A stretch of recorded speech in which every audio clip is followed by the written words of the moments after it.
Salamat sa mapagpalingan ko na kayo. Welcome to our academic Society Daily Devotion. Ako po si Alexander Gomez from Batch 2. At ang topic po na tatalakay natin ngayon ay ano ang top 1 killer ng kayamanan. Yun po ang ating pag-aaralan ay tungkol sa Philippians chapter 2 verses 5 to 8. At buksan po natin ang ating puso't isip sa mga salita ng Diyos. Sabi dito na, have this mind among yourselves, which is yours in Christ Jesus, who, though he is in the form of God, did not count equality with God a thing to be grasped, but emptied himself by taking the form of a servant, being born in the likeness of men, and being found in human form. He humbled himself by becoming obedient to the point of death, even death on a cross. Sa Tagalog, magkaroon kayo sa inyong ng ganitong pag-iisip na ni Kristo Jesus din naman.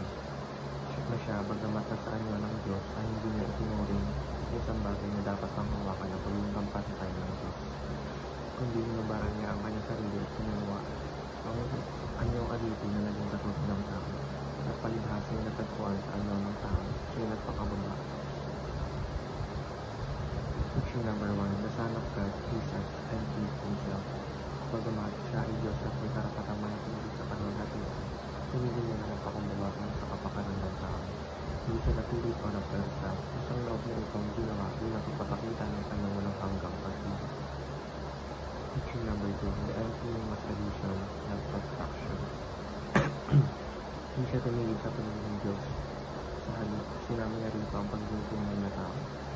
Isang tagapamingkot, pinapakita nito na ang tunay na kababaang loob ay hindi pagkukulang, hindi pusang pagkalikot sa karapatan para sa ikabubuti ng iba.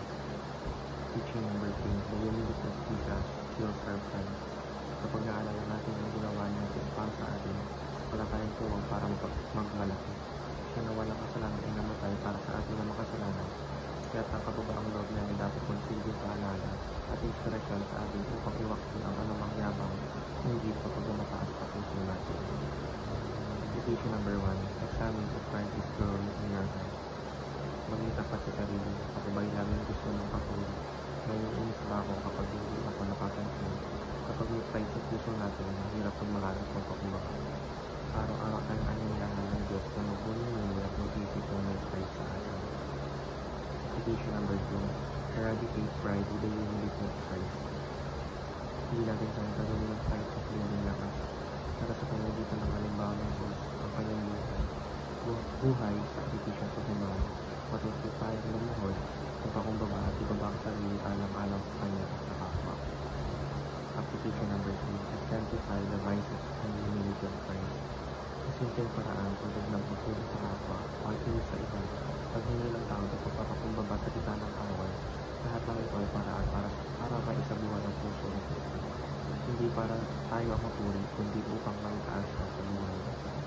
Yun lamang po ang aking devotion. Maraming